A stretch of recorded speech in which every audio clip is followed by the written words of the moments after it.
Olá, gente. Eu sou a Zoe. Como é que vocês estão?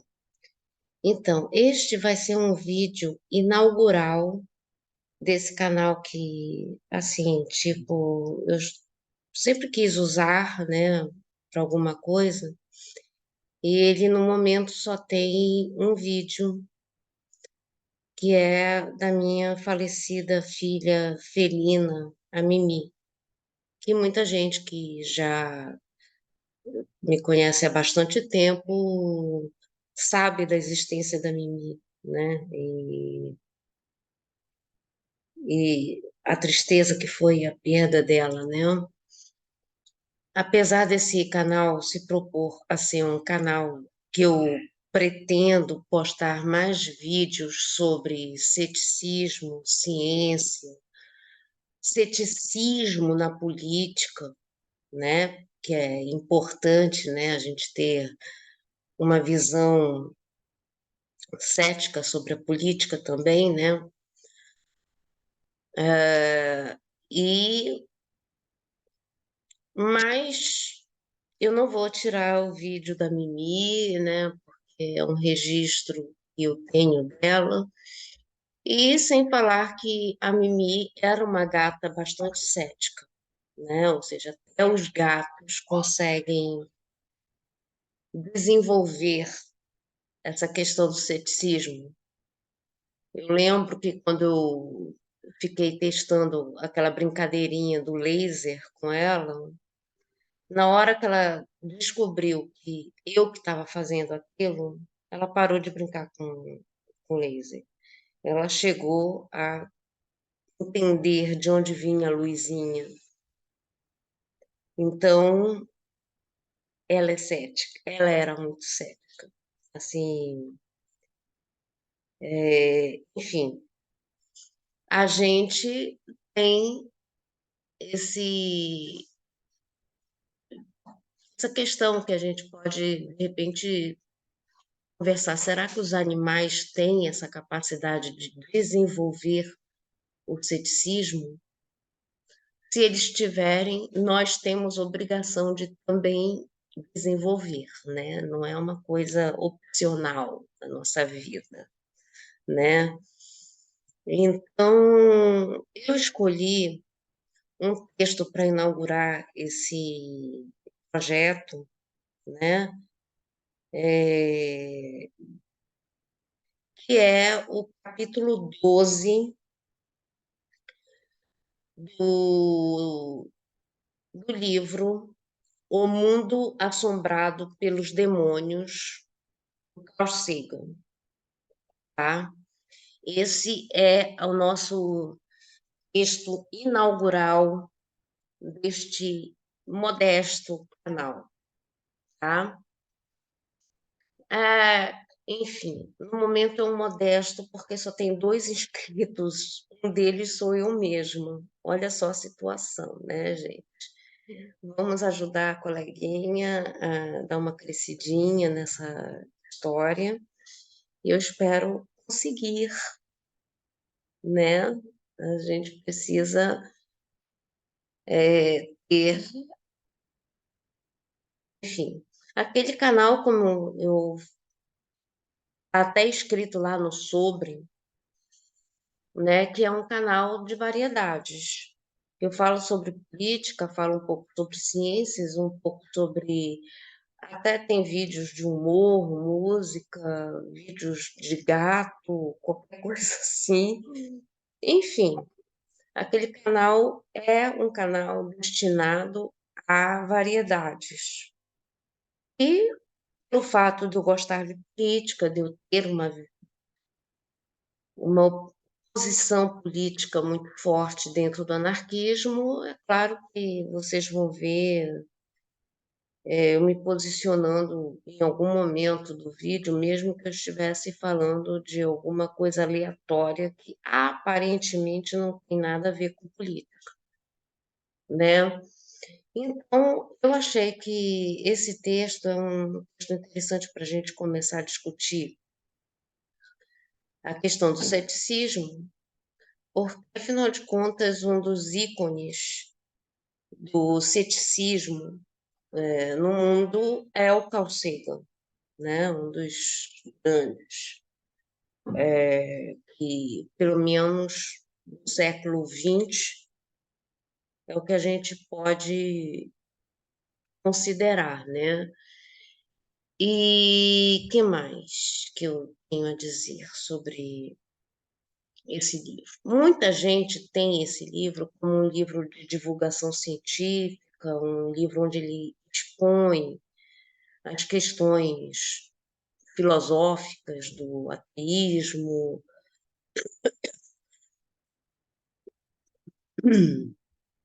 Resfriada, não liguem. Do ateísmo, da ciência, não sei o quê, mas eu acho que a proposta maior dele nesse livro é a questão da educação, principalmente pelos capítulos finais, quando ele começa a comentar algumas impressões que ele tira quando ele vai para algumas escolas e verifica, acompanha as crianças e vê o que acontece.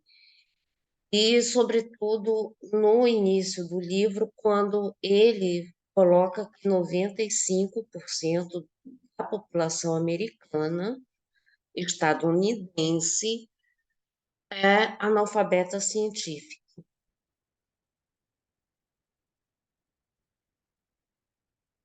Então, na realidade, o livro é um livro sobre educação científica, um livro sobre educação com uma abordagem na ciência, tá? Então, essa é a forma que eu consigo ler esse livro, é uma forma como eu consigo enxergar o que eu percebi, o que o livro me mostrou, né? Então, é claro que algumas coisas eu sempre vou dizer assim, o que é minha opinião, eu vou dizer, olha, nesse momento eu estou dando a minha opinião.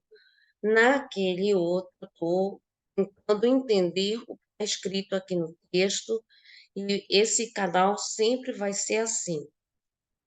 Quando é opinião, as pessoas vão ter que dizer é opinião.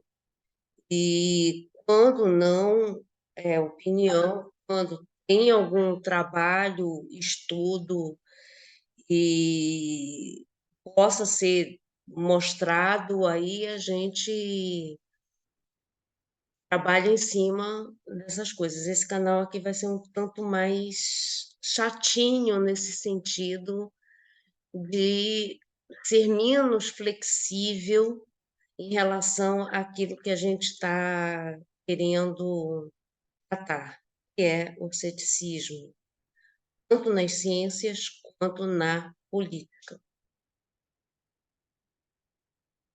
né?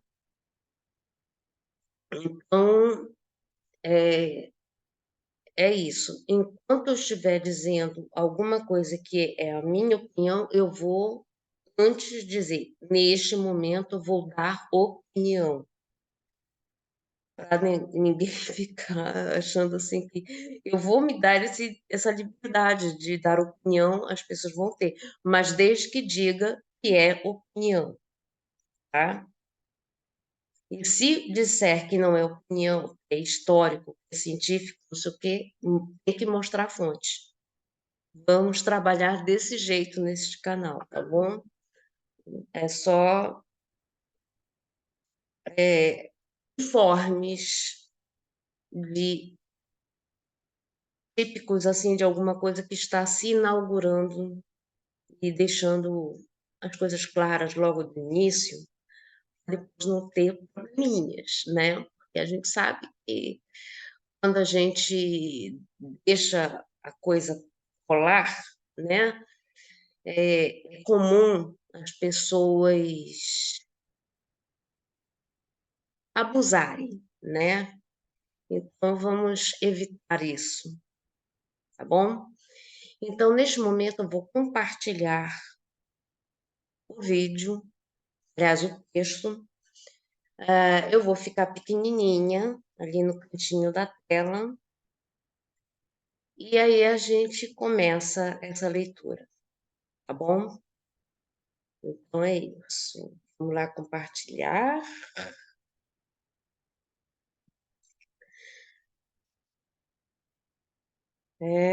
Aqui.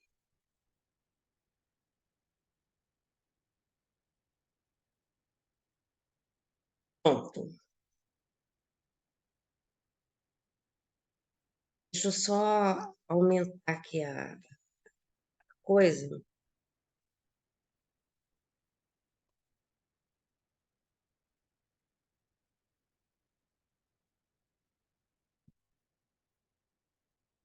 E aí fica mais fácil. Não, aqui é 125 é melhor. Então, vamos começar essa brincadeira, né? Então, o capítulo 12 do livro O Mundo Assombrado pelos Demônios, do Carl Sagan. A arte refinada de detectar mentiras. Vamos ver o que nosso amigo, nosso tio Carlinho, né, nos diz a respeito disso. Então é o seguinte, ele começa com essa introdução do Francis Bacon, né, novo órgão de 1620, ou seja, uma frase que ele diz, escreve em 1620, né? Ah, deixa eu... A situação é complicada, né? Então, a compreensão humana não é um exame desinteressado, mas recebe infusões da vontade e dos afetos. Disso se originam ciências que podem ser chamadas ciências conforme a nossa vontade, né? Então, tem gente que tem vontade de que as coisas sejam de um jeito, e aí vão dar todas as desculpas do mundo para que seja do jeito que elas querem que seja, entende? É basicamente isso. Pois um homem acredita mais facilmente no que gostaria que fosse verdade, assim ele rejeita coisas difíceis pela impaciência de pesquisar. Ou seja, se você já concorda a priori com um determinado pensamento, é mais fácil você aceitar e nem correr atrás para saber se está certo, se não está, enfim. É disso que nós estamos falando aqui, né? Coisas sensatas, porque diminui a esperança, as coisas mais profundas da natureza, por superstição, à luz da experiência, por arrogância e orgulho, coisas que não são comumente aceitas, por deferência à opinião do vulgo, né? Em suma, inúmeras são as maneiras e às vezes imperceptíveis pelas quais os afetos colorem e contaminam o entendimento. Então, ou seja, a ciência não está aí, ou seja, apesar da gente não poder dizer que a ciência é algo neutro, ela não está sujeita às nossas camadas ideológicas, tá? De alguma maneira, ela não está aí para fazer nossas vontades, tá? Ela não está aí para agradar a gente. Ela está aí para auxiliar, né? para nos ajudar a entender certas coisas. Podem nos agradar ou não. Às vezes nem sempre agrada, né? Às vezes a gente recebe péssimas notícias. Então, é bom que a gente deixe isso evidente logo de início, para que a gente não tenha problemas mais tarde, né? A gente vai, como eu falei, abordar política dentro de uma proposta cética, né? E também ciências também dentro de uma proposta mais cética. Bom,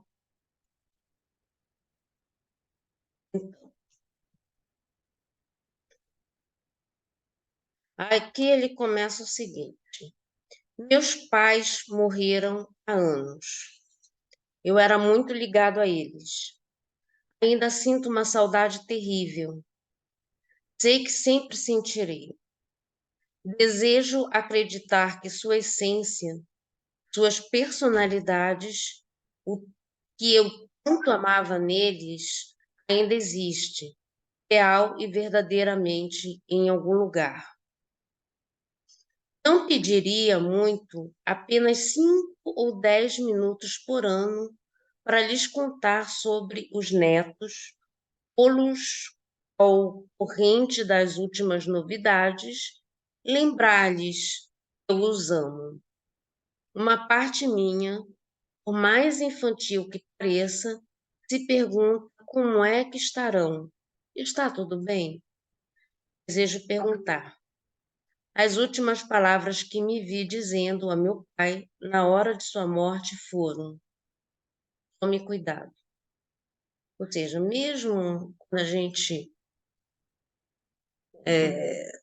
tem essa questão do ceticismo, às vezes a gente se balança com essas questões, principalmente quando se trata de familiares.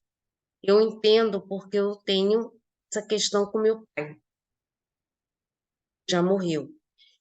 Então, é muito complicado imaginar isso. E, como eu disse no início do vídeo, tem a minha gata também. Como será que os gatos também têm algum espaço em algum lugar aí para o qual eles vão, sei lá, né? A gente gostaria de que isso fosse possível, né? A gente deseja, no fundo, essa questão aqui é um desejo. Se é possível, se existe, aí são outros 500, né? A gente tem outras, né? E às vezes sonho que estou falando com meus pais e de repente ainda imerso na elaboração do sonho, sou tomado pela consciência esmagadora de que eles não morreram de verdade, de que tudo não passou de um erro horrível. Ora, ali estão eles, vivos e bem de saúde. Meu pai fazendo piadas inteligentes, minha mãe muito séria me aconselhando a usar uma manta porque está frio. Quando acordo, passo de novo por um processo abreviado de luto. Evidentemente, existe algo dentro de mim que está pronto a acreditar na vida após a morte e não está nem um pouco interessado em saber se há alguma evidência séria que confirme tal coisa, né? Por isso, não rio da mulher que visita o túmulo do marido e conversa com ele de vez em quando, talvez no aniversário de sua morte. Não é difícil de compreender. E se tenho dificuldade com o status oncológico daquele com que ela está falando, não faz mal. Não é isso que importa. O que importa é que os seres humanos são humanos. Mais de um terço dos adultos norte-americanos acreditam que, em algum nível, estabeleceram contato com os mortos. O número parece ter dado um pulo de 15% entre 1977 e 1988. Um quarto dos norte-americanos acredita em reencarnação. Mas isso não significa que estou disposto a aceitar as pretensões de um médium que afirma canalizar os espíritos dos seres amados que partiram, quando tenho consciência de que a prática está cheia de fraudes. Sei o quanto desejo acreditar que meus pais só abandonaram os cascos de seus corpos, como insetos ou cobras na muda, e partiram para outro lugar. Compreendo que esses sentimentos poderiam me tornar uma presa fácil até para um trapaceiro pouco inteligente. Pessoas normais que desconhecem suas mentes inconscientes ou dos que sofrem de uma desordem psiquiátrica dissociativa. Relutantemente, ponho em ação algumas reservas de ceticismo. Então, é mais ou menos o que eu costumo acreditar também, entende? É claro que a gente tem esses desejos de querer reencontrar essas pessoas, reencontrar os nossos animais que se foram também, né? Não, já que nós sempre os amamos, né? Então a gente precisa ter um discernimento e uma coisa é de repente eu querer acreditar que eles estão em algum lugar em, na forma de um espírito, sei lá, não sei definir o que é isso, né? Não, vamos falar de espírito, né? Outra coisa é eu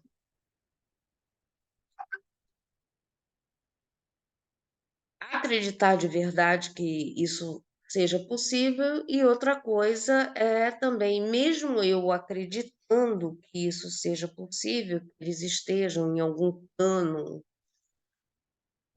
diferente, né? Que eles estejam no céu, sei lá onde, eu ter que acreditar que um médium seja capaz de acessá-los. Isso é outra coisa diferente, né? Como é, pergunto a mim mesmo, os canalizadores nunca nos dão informações verificáveis que são inacessíveis por outros meios? Porque o Alexandre o Grande nunca nos informa sobre a localização exata de sua tumba. Fermat sobre o seu último teorema. Aliás, esse livro aqui foi escrito antes desse teorema ter sido solucionado, tá?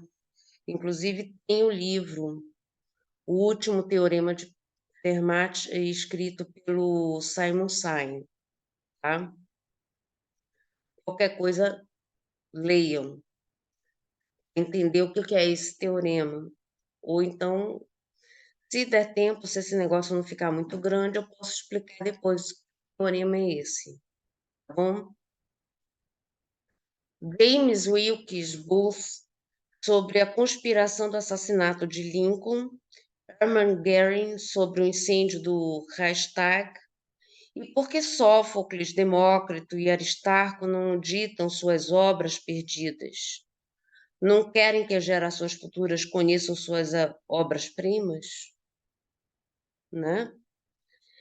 Se fosse anunciada alguma evidência real de vida após a morte, desejaria muito examiná-la, mas teria que ser uma evidência real, científica e não simples anedota. Em casos como a face em Marte, os raptos por alienígenas, eu diria que é melhor a verdade dura do que a fantasia consoladora. E no cômputo final, revela-se frequentemente que os fatos são mais consoladores que a fantasia. A premissa fundamental da canalização do espírito e de outras formas de necromancia é que não morremos quando experimentamos a morte. Não exatamente. Continua a existir alguma parte de nós que pensa, sente e tem memória. Seja o que for, alma, espírito, nem matéria, nem energia, mas alguma outra coisa. Essa parte pode entrar novamente em corpos humanos ou de outros seres. E assim a morte perde grande parte de sua ferroada. E ainda mais, se as afirmações do espírito ou canalizador são verdadeiras, temos uma oportunidade de entrar em contato com os seres amados que morreram. J.Z. Knight, do estado de Washington, afirma estar em contato com um ser de 35 mil anos chamado Hamilton. Ele fala inglês muito bem. Pô, o cara tem 35 mil anos, ou seja, nem a língua inglesa existia aí, né? Ele fala inglês muito bem, usando a língua, os lábios e as cordas vocais de Knight, um sotaque que me parece hindu. Como a maioria das pessoas sabe como falar, e muitas crianças a atores profissionais têm um repertório de vozes a seu dispor, a hipótese mais simples sugere que é a própria Senhora Knight que faz Hamlet falar, e que ela não tem contato com entidades desencarnadas da época Pleistocena glacial. Se há provas em contrário, gostaria muito de conhecer. Seria consideravelmente mais impressionante se Hamlet pudesse falar por si mesmo, sem a ajuda da boca da Senhora Knight. Isso não sendo possível, como podemos testar a afirmação? A atriz Shirley MacLaine afirma que Hamlet foi seu irmão em Atlântida, mas isso já é outra história. Enfim,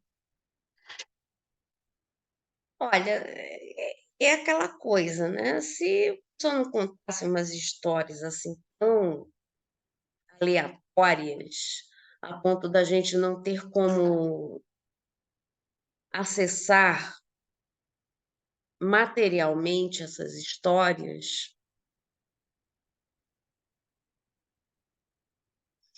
Ou seja, primeiro, nesse caso aqui, Atlântida até hoje não tem evidências de que isso existiu, né? Então a gente já está partindo de duas questões que a gente, duas premissas que não são testáveis e que, muito pelo contrário, os testes mostram que não há evidências, né? Então aqui a gente já começa a ver algumas problemáticas de você dizer que alguém foi seu irmão numa civilização que,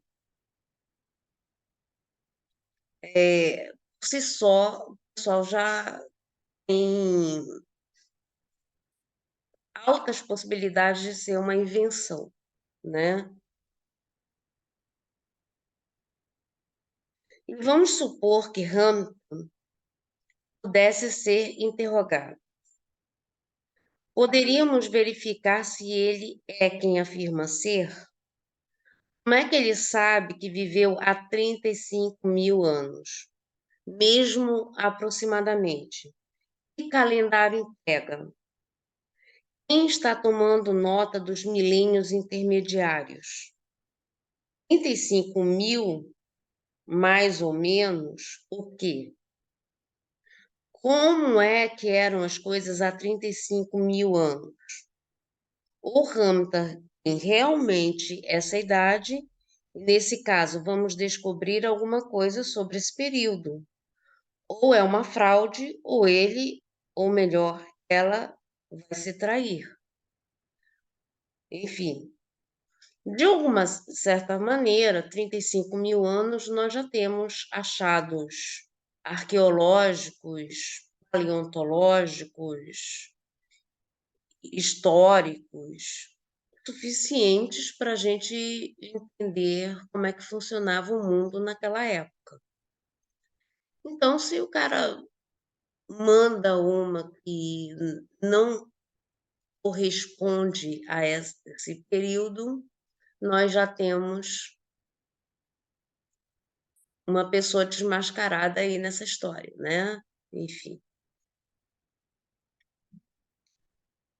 Aí nós temos a questão aqui. Onde é que Hamta vivia? Sei que fala inglês com sotaque hindu, mas onde é que falavam assim há 35.000 anos?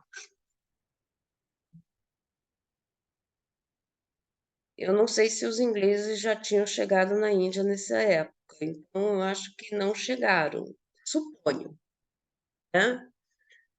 Temos uma questão aí, né? Então, como era o clima?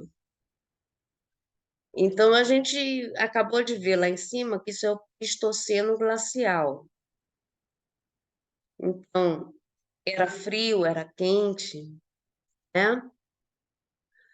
O que Hamilton comia? Os arqueólogos têm alguma noção do que as pessoas comiam nessa época. Até porque existe, por exemplo, quando você vai encontrar uma ossada humana, um fóssil, qualquer coisa assim, quando você encontra dentes, você sabe que existe toda uma mineralogia, que você imagina que a pessoa nasceu em algum lugar a partir dos dentes. E os ossos é onde estão depositados minerais e produtos químicos que a pessoa tinha já na fase antes de morrer, né? Porque são os alimentos e minerais que são consumidos depois de adulto, né? Então, enfim. Então, quais eram as línguas autóctones? Então, será que o hindu, ou seja, apesar do hindu ser uma língua antiga, né, derivada diretamente do tronco indo-europeu, né, sendo uma das mais antigas do tronco, né, desse ramo linguístico, né? Ah, será que o próprio hindu já existia, né? Ou era uma língua mais antiga ainda que existia nessa época? O inglês certamente não, tá? Hum, Enfim. E qual era a estrutura social com que Hamilton vivia? Com mulher, mulheres, filhos, netos? Qual era o ciclo de vida? A taxa de mortalidade infantil? A expectativa de vida? Eles tinham controle populacional, que roupa vestiam, como elas eram fabricadas, os instrumentos e as estratégias de caça e pesca, armas, sexismo endêmico, xenofobia, etnocentrismo, Se Ramta descendia da elevada civilização de Atlântida, você vê que o tio Carlinho colocou entre aspas, né? Onde estão os detalhes linguísticos, tecnológicos, históricos e de outra natureza? Como era a sua escrita? Respondam. Em lugar disso, a única coisa que recebemos são homílias banais. Ou seja, são aquele lero-lero,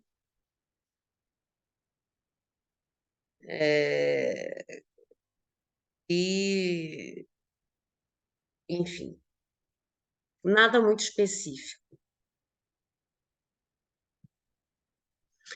E para dar outro exemplo, fez um conjunto de informações que não foram canalizadas de um morto antigo, mas de entidades não humanas desconhecidas que faziam círculos nas plantações, assim como foi registrado pelo jornalista Jim Schnabel.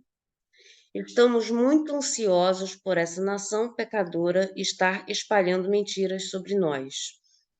Não viemos em máquinas, não pousamos na terra em máquinas. Viemos com o vento, somos a força vital do solo. Viemos até aqui e estamos apenas a um sopro de distância. Um sopro de distância. Não estamos a milhões de milhas de distância. Uma força vital que é mais potente que as energias do corpo humano. Mas nós nos reunimos no nível mais elevado de vida. Não precisamos de nome. Vivemos num mundo paralelo ao seu. Ao lado do seu, os muros se romperam. Dois homens surgirão do passado, e o grande urso, o mundo encontrará a paz. As pessoas dão atenção a essas maravilhas pueris, principalmente porque elas prometem algo parecido com a religião dos velhos tempos, mas, sobretudo, a vida depois da morte, até a vida eterna. O versátil cientista britânico J.B.S. Haldane, que foi, entre muitas outras coisas, um dos fundadores da genética populacional, propôs certa vez uma perspectiva muito diferente para algo semelhante à vida eterna. Haldane imaginava um futuro distante em que as estrelas se obscureciam e o espaço foi preenchido em sua maior parte por um gás frio e fino. Ainda assim, se esperarmos bastante tempo, ocorrerão flutuações estatísticas na densidade desse gás. Ao longo de imensos períodos, as flutuações serão o suficiente para reconstituir um universo parecido com o nosso. Se o universo é infinitamente antigo, haverá um número infinito dessas reconstituições, apontava Aldani. Assim, num universo infinitamente antigo, com um número infinito de nascimentos de galáxias, estrelas, planetas e vida, deve reaparecer uma Terra idêntica em que você e todos os seus seres queridos voltarão a se reunir. Serei capaz de rever meus pais e apresentar-lhes os netos que eles não conheceram. E tudo isso não acontecerá apenas uma vez, mas um número infinito de vezes. Entretanto, de certo modo, isso não oferece os consolos da religião. Se nenhum de nós vai lembrar o que aconteceu desta vez, a época que o leitor e eu estamos partilhando, as satisfações da ressurreição do corpo, pelo menos aos meus ouvidos, são poucas.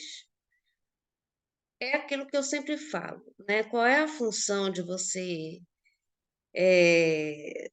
um karma a pagar se você não sabe que merda você aprontou para estar pagando esse karma, entende?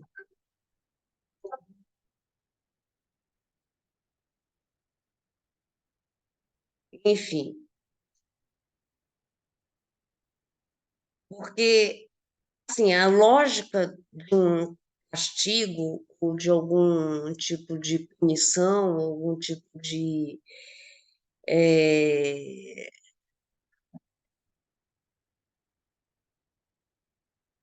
de assim, tipo, uma bronca que você dê em alguém, você tem que explicar por que que você está dando bronca nela e por que que ela está indo para o castigo, né? Ela entender que não é assim que se faz as coisas, né? Enfim, isso de acordo com algumas teorias didáticas por aí, né? Mas, assim, se você tem que aprender alguma coisa, se você tem um karma, algum objetivo, qualquer coisa assim envolvido, é interessante que a gente entenda o que a gente está fazendo aqui, né? Eu acho que seria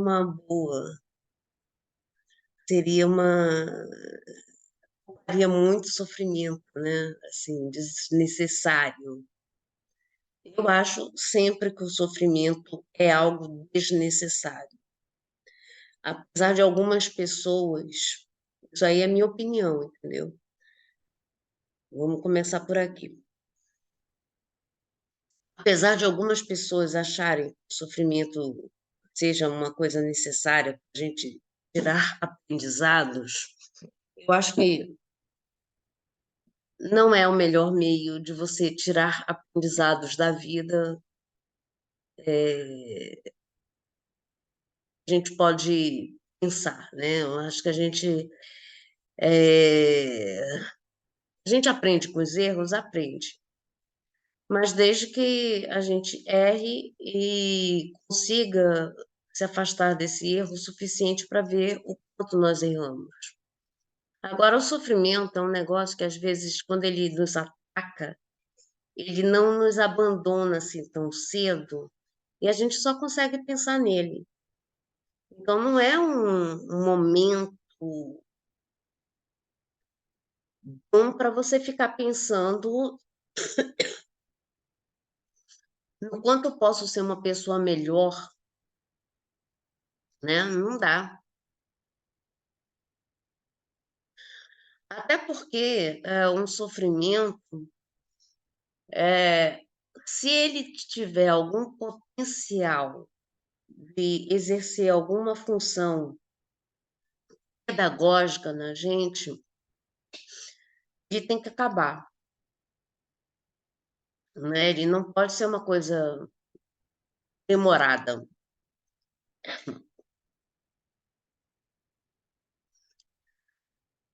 Até para a gente ter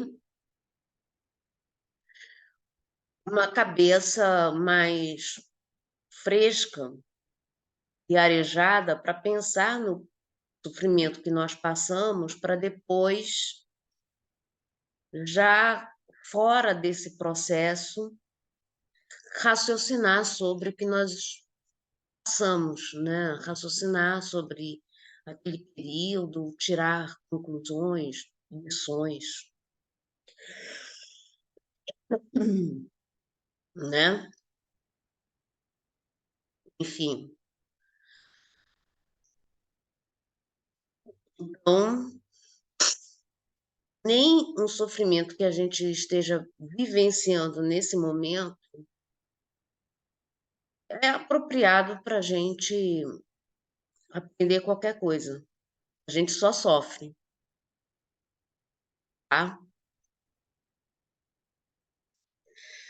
Mas nessa reflexão, subestimei o que significa infinidade. Na imagem de Haldane, haverá universos, na verdade, um número infinito de universos, em que nossas mentes recordarão perfeitamente todas as vidas anteriores. A satisfação está à mão moderada, no entanto, pela ideia de que todos esses outros universos que também passarão a existir novamente, não uma vez, mas um número infinito de vezes, com tragédias e horrores que superam em muito qualquer coisa que já experimentei desta vez. Enfim, e isso aqui é basicamente um exercício mental sobre o que pode, as possibilidades, né, que nós podemos pensar, né.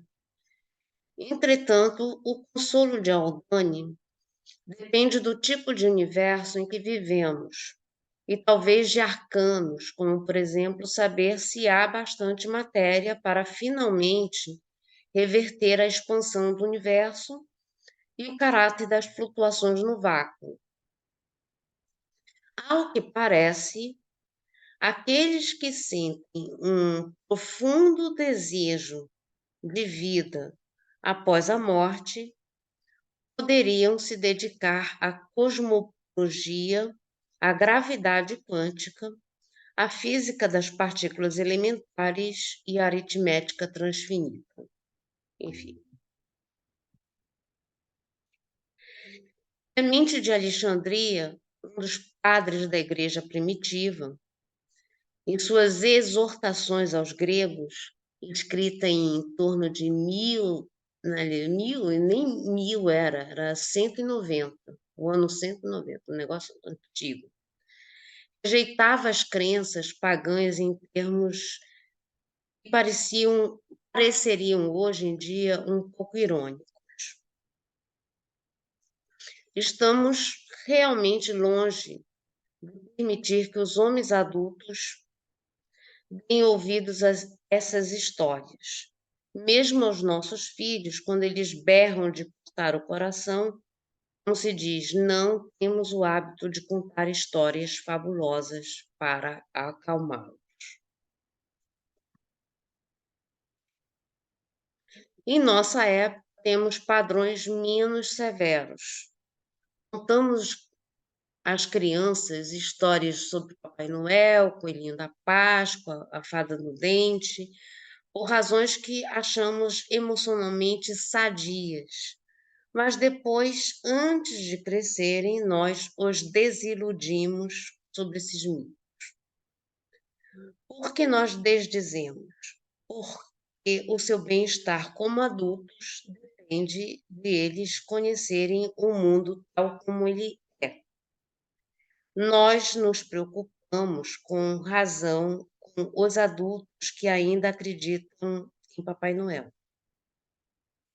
Sobre as religiões doutrinárias, descreveu o filósofo David Hume que os homens não ousam confessar nem mesmo a seus corações as dúvidas que têm a respeito desses assuntos.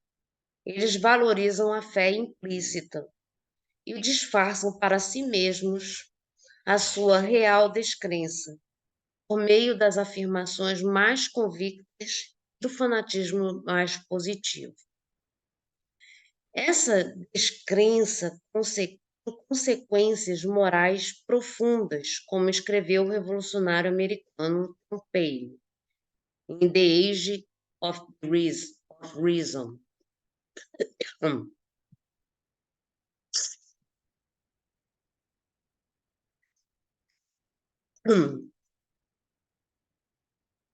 A descrença não consiste em acreditar nem em desacreditar.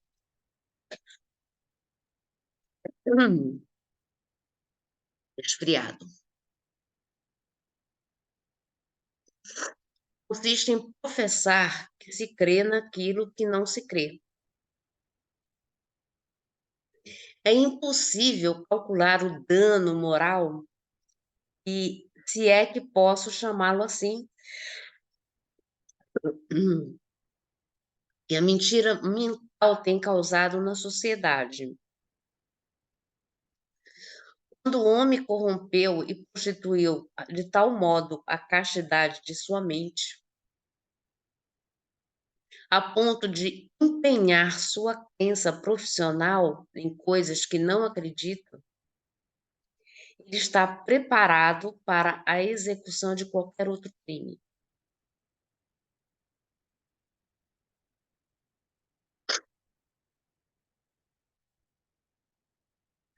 A formulação de T.H. Huxley, não é o Aldous, né? O fundamento da moralidade é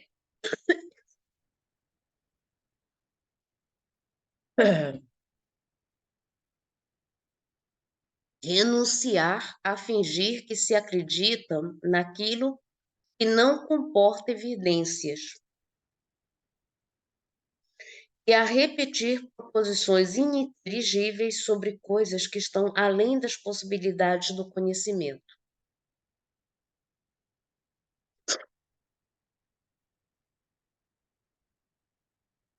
Então, Clement, Hume, Paine e Huxley estavam todos falando de religião, mas a grande parte do que escreveram tem aplicações mais gerais, por exemplo, para as oportunidades disseminadas no pano de fundo da nossa civilização comercial. Há um tipo de comercial de aspirina em que atores, fingindo ser médicos, revelam que o produto do concorrente tem apenas determinada fração do ingrediente analgésico que os médicos mais recomendam. Eles não dizem qual é o misterioso ingrediente. Enquanto o seu produto tem uma quantidade drasticamente maior, 1,2 a 2 vezes maior, mais por comprimido. Por isso, comprem esse produto. Mas por que não tomar 2 comprimidos do concorrente? Ou considere-se o caso do analgésico que funciona melhor do que o produto de potência regular do concorrente. Por que não tomar o produto de potência extra do outro fabricante? Eles certamente não falam nada sobre as mais de 1.000 mortes por ano causadas pelo uso de aspirina nos Estados Unidos, ou os aparentes 5.000 casos anuais de disfunção renal provocados pelo uso de acetaminofeno, de que a marca mais vendida é o Tylenol. Isso, contudo, talvez represente um caso de correlação sem causalidade, ou quem se importa em saber quais os cereais que têm mais vitamina quando podemos tomar uma pílula de vitamina no café da manhã. Da mesma forma, que importa saber que um antiácido contém cálcio, se o cálcio serve para a nutrição e é irrelevante para a gastrite. A cultura comercial está cheia de informações errôneas e subterfúgios semelhantes à custa do consumidor. Não se devem fazer perguntas. Não pensem, apenas comprem. Esse apenas eu acrescentei aqui, né? É apenas comprem, tá? As explicações pagas dos produtos, especialmente se feitas por verdadeiros ou pretensos especialistas, constituem uma saraivada constante de lucros.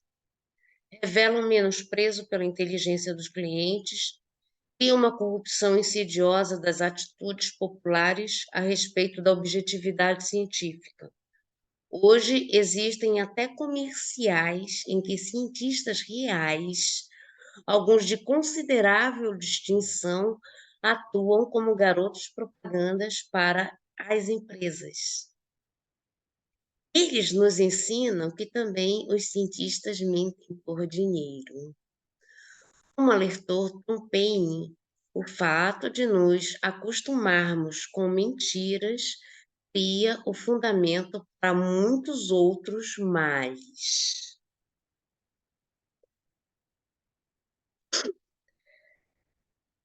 Enquanto escrevo, tenho diante de mim o programa da Whole Life Expo, a exposição anual da nova era, realizada em São Francisco. É comumente visitada por dezenas de milhares de pessoas. Ali, especialistas. Ixi, pulei. Peraí.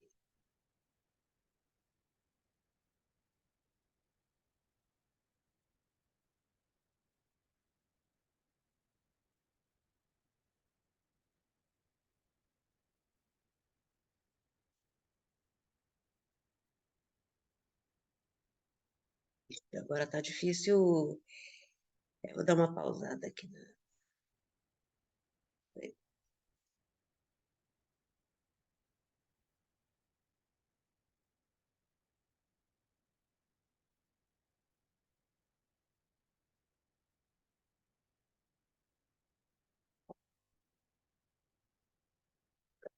Ah, tá aqui. Achei. É comumente visitada por dezenas de milhares de pessoas. Ali, especialistas muito questionáveis fazem propagandas de produtos muito questionáveis. Ou seja, os especialistas são questionáveis, os produtos são questionáveis, então já viu que maravilha, né? Coisa maravilhosa. Eis algumas das apresentações. Como proteínas presas no sangue produzem dor e sofrimento. Cristais, talismãs ou pedras. Eu tenho a minha opinião. Consegue. Assim como um cristal focaliza as ondas sonoras e luminosas para o rádio e a televisão, o que é um erro insípido de quem não compreende como o rádio e a televisão funcionam, né? Assim, tipo, enfim. Ele pode amplificar as vibrações espirituais para o ser humano afinado. Ou mais esta, o retorno da deusa, um ritual de apresentação. Outra, sincronismo, a experiência do reconhecimento. Essa é a fornecida pelos irmãos do irmão Charles. Ou na página seguinte, você, São Germain e a cura pela chama violeta. Ah, eu lembro dessa. Teve uma época que a chama violeta estava em alta. E assim continua, com milhares de anúncios sobre as oportunidades, percorrendo a gama estreita que vai do dúbio ao espúrio, que se acham à disposição na Whole Life Expo. Algumas vítimas de câncer perturbadas fazem peregrinações às Filipinas, onde cirurgiões mediúnicos, depois de esconder na palma da mão pedaços de fígado de galinha ou coração de bode, fingem tocar entranhas do paciente e retirar o tecido doente, que é então triunfantemente exibido. Certos líderes de democracias ocidentais consultam regularmente astrólogos e místicos de democracias ocidentais, consultam regularmente místicos antes de tomar decisões de Estado. Sobre a pressão pública por resultados, a política às voltas com um assassinato não solucionado, um corpo desaparecido, consulta especialistas. E é esse e é percepção extrasensorial, que nunca adivinham nada além do esperado. do senso comum, mas a polícia, dizem os ESP, continuam a chamá-los. Anuncia-se a previsão de uma divergência com nações adversárias e a CIA, estimulada pelo Congresso, gasta dinheiro dos impostos para descobrir se podemos localizar submarinos nas profundezas do oceano, concentrando o pensamento neles. O médio, usando pêndulos sobre mapas e varinhas românticas em aviões, finge descobrir novos depósitos minerais. Uma companhia mineira australiana que lhe adianta elevada soma de dólares, recuperável em caso de fracasso, garantindo-lhe uma participação na exploração do minério em caso de sucesso. Nada é descoberto. Algumas estátuas de Jesus ou murais de Maria ficam manchados de umidade. Milhares de pessoas bondosas se convencem de que testemunharam um milagre. Às vezes é só uma infiltração mesmo, tá? Costuma ser uma infiltração. Todos esses são casos de mentiras provocadas ou presumíveis. Acontece um logro, ora de forma inocente, mas com a colaboração dos envolvidos, ora com premeditação cínica. Em geral, a vítima se vê presa de forte emoção, admiração, medo, ganância e dor. A aceitação crédula da mentira talvez nos custe dinheiro. É o que P. Barnum apontou ao afirmar: nasce um otário a cada minuto. Mas pode ser muito mais perigoso do que isso. Quando os governos e as sociedades perdem a capacidade de pensar criticamente, os resultados podem ser catastróficos. Por mais que deploremos aqueles que engoliram a mentira. Na ciência, podemos começar com resultados experimentais. Minha foto está em cima. Dados, observações, medições, fatos. Inventamos, se possível, um rico conjunto de explicações plausíveis e sistematicamente confrontamos cada explicação.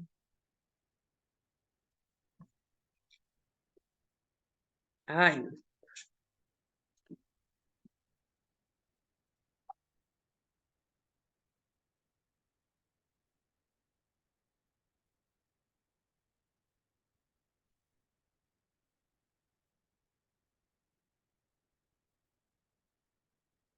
cada explicação com os fatos.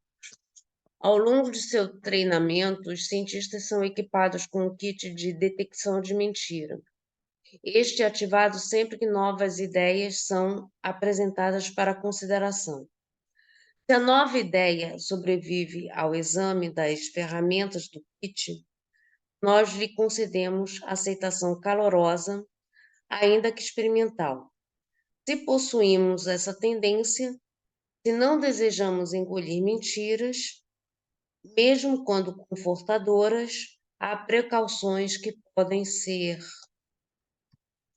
tomadas. Existe um método testado pelo consumidor, experimentado e verdadeiro. O que existe no kit? Ferramentas para o pensamento cético.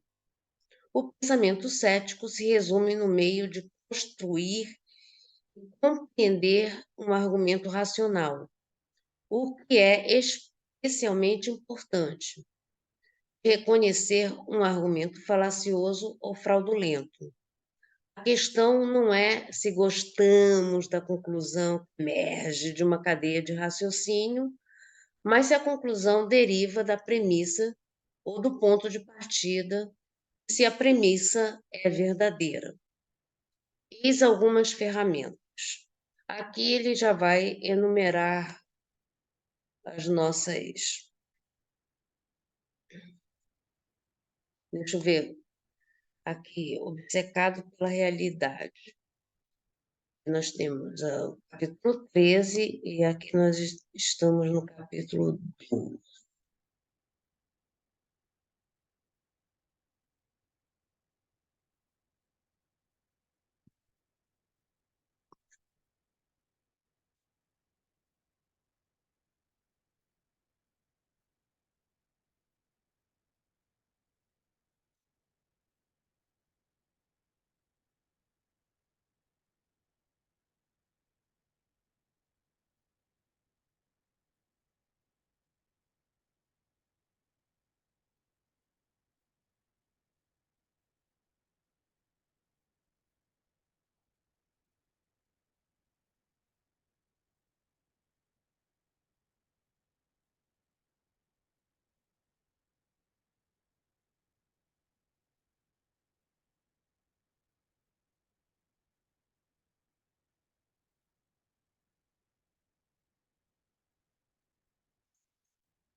Que eu preciso saber quantas páginas ainda tem, porque é o seguinte, como vocês estão vendo, minha voz já está meio zoada, né?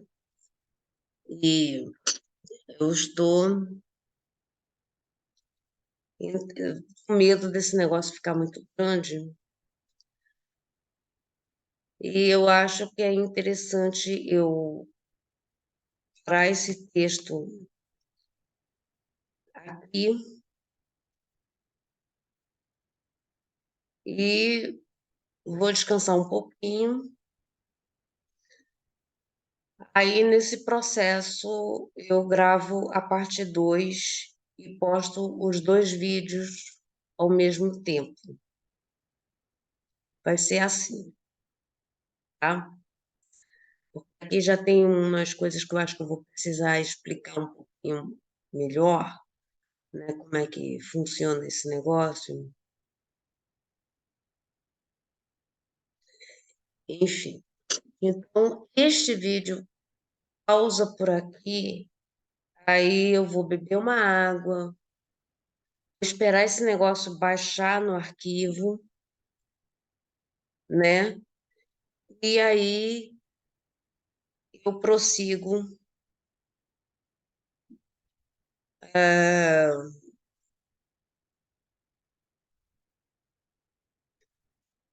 a partir daqui dessa página 182 até o final. Vamos dividir em duas partes esse vídeo, tá bom? Então é isso. Até o próximo vídeo. Saudações anarquistas a todos.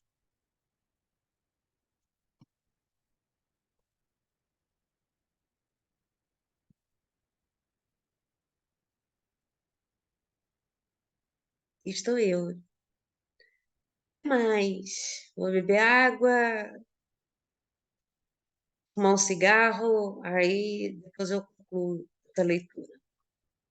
Até o próximo vídeo. Que vai ser logo. Eu vou gravar ainda hoje. Juro. Os dois vão sair juntos.